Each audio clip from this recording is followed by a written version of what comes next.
البتہ ایک مسئلہ جو ہے نور اور بشر کا، وہ ذرا تھوڑا سا میں حل کر دوں آج. آپ سمجھتے ہوں گے لا ینحل ہے. میں نے جس طرح کہا تھا کہ امام بخاری کا قول بھی 100% درست اور امام ابو حنیفہ کا بھی 100% درست ثابت کیا کہ نہیں، اسی طرح میں کہتا ہوں جو حضور کو بشر کہتے ہیں وہ بھی 100% درست، جو حضور کو نور کہتے ہیں وہ بھی 100% درست. مطلب کیا ہے؟ دیکھیے، ہر انسان کے وجود کے دو حصے ہیں. میں نے پہلے دن شاید کچھ بیان کیا تھا. ایک خاکی وجود، اور اینیمل بینگ جو حیوان ہے ہمارا. ایک وہ روح ربانی جو اس میں پھونکی گئی. آدم میں جب وہ روح پھونکی گئی تب وہ مسجود ملائک بنے. فَإِذَا سَوَّيْتُهُ وَنَفَخْتُ فِيهِ مِن رُوحِي فَقَعُوا لَهُ سَاجِدِينَ. دو جگہ آئے تھے قرآن مجید میں ایک شوشے کے فرق کے بغیر، سورہ حجر اور سورہ صاد. جب میں اس کو پوری طرح تیار کر لوں اور اس میں اپنی روح میں سے پھونک دوں تو گر پڑنا اس کے سامنے سجدے میں. ہمارا جو خاکی وجود ہے وہ ظلمانی ہے، اور جو ہمارا روحانی وجود ہے وہ نورانی ہے. اس کی نسبت کس سے ہے؟ اللہ سے. بات سمجھ میں آئی؟ لیکن ہم نے اپنے اس نورانی وجود کو اپنے خاکی ظلمانی وجود میں دفن کیا ہوا ہے. اور محمد الرسول اللہ صلی اللہ علیہ وسلم کا وہ نورانی وجود آپ کے اس خاکی وجود پر اس درجے غالب تھا کہ وہ خاکی وجود معدوم کے درجے میں ہے، لیکن وہ حضور صلی اللہ علیہ وسلم پر اثر انداز نہیں ہو سکتا. وہی خاکی وجود ہے جسے ہم نفس کہتے ہیں. نفس غلبہ کر سکتا ہے محمد پر صلی اللہ علیہ وسلم. حضور کی شخصیت کی نورانیت نے آپ کی شخصیت کے خاکی وجود کا احاطہ کیا ہوا ہے.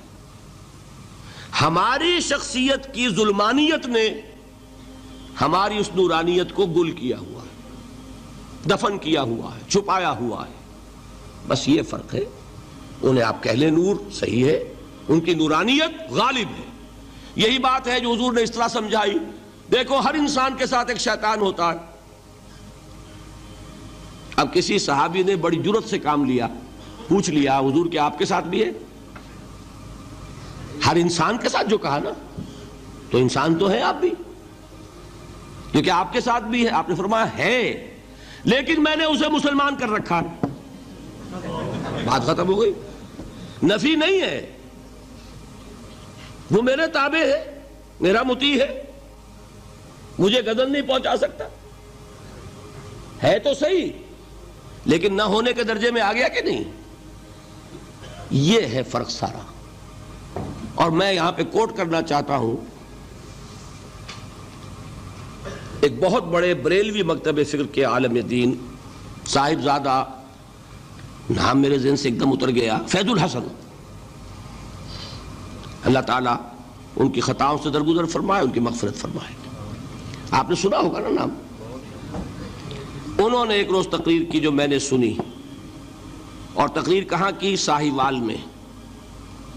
وہاں کا ایک بہت مشہور چوک ہے، مہاجرین، مسجد مہاجرین کہلاتی ہے، وہاں تقریر تھی ان کی، میں نے سنی.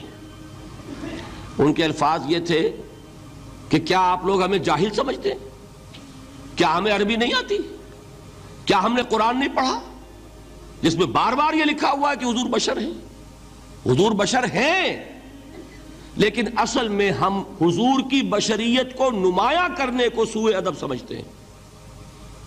بات سمجھیے آپ نے، اس قدر پیاری بات ہے. انہوں نے کہا کہ آپ کے باپ کا نام کیا ہے؟ عبد الرحمن. آپ عبد الرحمن کہہ کے پکارتے ہیں انہیں؟ ابا جان. ابھی آپ نے وہ آیات سنی، حضرت ابراہیم نے اپنے مشرک باپ کو یا ابت ہے، یا ابت ہے، بڑا پیارا ترجمہ کیا. ابا جان، ابا جان. کیا نام لیں گے؟ آپ کے باپ کا نام ہے، نام نہیں لیتے آپ. کیوں؟ ادب کی وجہ سے. اسی وجہ سے ہم در حقیقت حضور کی بشریت کو نمایاں کرنے کو سوء ادب سمجھتے ہیں، ورنہ کوئی ہم جاہل ہیں، ہمیں عربی نہیں آتی، ہم نے قرآن نہیں پڑھا، ہم جانتے ہیں کہ وہ بشر ہے. بات سمجھ میں آئی؟ کتنی آسانی سے مسئلہ حل ہوتا ہے بشرطے کہ نیت حل کرنے کی ہو۔ آخر آمنہ کے بیٹے ہیں، عبداللہ کے بیٹے ہیں، عبد المطلب کے پوتے ہیں، بچپن آپ پر گزرا ہے، لڑکپن آپ پر گزرا ہے، نوجوانی آپ پر آئی ہے، جوانی آپ پر آئی ہے، شادی آپ نے کی ہے، اولاد آپ کی ہے۔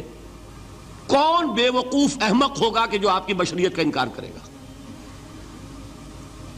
لیکن یہ کہ جس طریقے سے اس کو بیان کیا جاتا ہے وہ ایک مسئلہ بن گیا اختلافی، وہ رد و قضا اور کھینچ تان۔ اور اس میں بھی سمجھ لیجئے مثلکم پر جو ایمفیسس بعض حضرات دے دیتے ہیں اپنے توحیدی جو ان کے اندر ایک مزاج ہے، اللہ تعالیٰ ان کے مزاج کو اور پختہ کرے، لیکن اس میں بھی مبالغہ کیا جاتا ہے۔ ایک حدیث مجھ سے سنیے جس میں حضور نے مثل کا انکار کیا ہے۔ مثلکم کا مطلب اگر کسی نے یہ سمجھا کہ بالکل ہم جیسے ہیں تو بہت بڑی مغالطے میں۔ حضور صوم وصال سے منع فرماتے تھے، خود رکھتے تھے۔ صوم وصال کیا ہے؟ آج روزہ رکھا، شام کو افطار نہیں کیا، وہی روزہ رات بھر چل رہا ہے، اگلے دن بھی چل رہا ہے، شام تک کو جا کے پھر کھولا تو 2 دن کا صوم وصال ہو گیا۔ اگلے دن بھی نہیں کھولا، چلا تو 72 گھنٹے کا صوم وصال ہو گیا۔ یہ کیا ہے؟ صوم وصال۔ خود رکھتے تھے اور صحابہ کو روکا۔ صحابہ میں سے کسی نے ہمت کر لی، حضور آپ خود رکھتے ہمیں روکتے؟ فرماتے ہیں ایکم مثلی، تم میں سے کون مجھ جیسا ہے؟ ابھی تو عند ربی، میں تو اپنے رب کے پاس رات گزارتا ہوں، ہوا یطعمنی ویسقین، وہ مجھے کھلاتا ہے پلاتا ہے۔ بتائیے کون ہے جو اس کا دعویٰ کرے گا؟ حضور کے خصائص ہیں۔ حضور خود فرماتے ہیں تم صرف سامنے سے دیکھتے ہو، میں پیچھے سے بھی دیکھتا ہوں۔ کہاں ہوا وہ مثلیت؟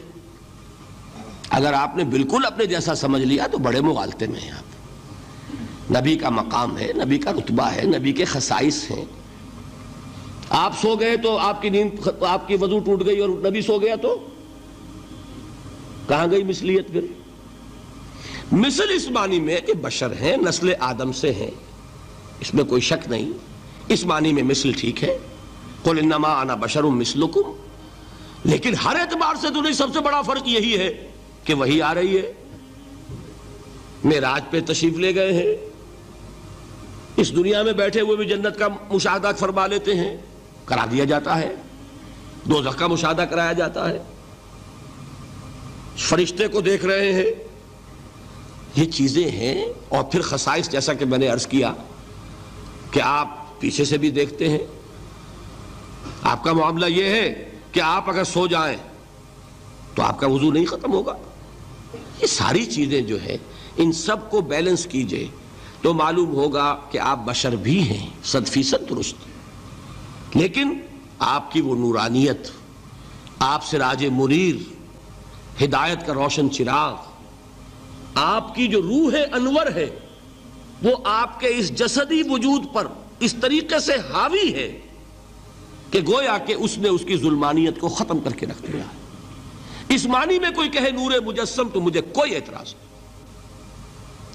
یہ ہے ان چیزوں کو جمع کرنے کی شکل، خواہ مخواہ کی کھینچ تان کے سوا کچھ نہیں۔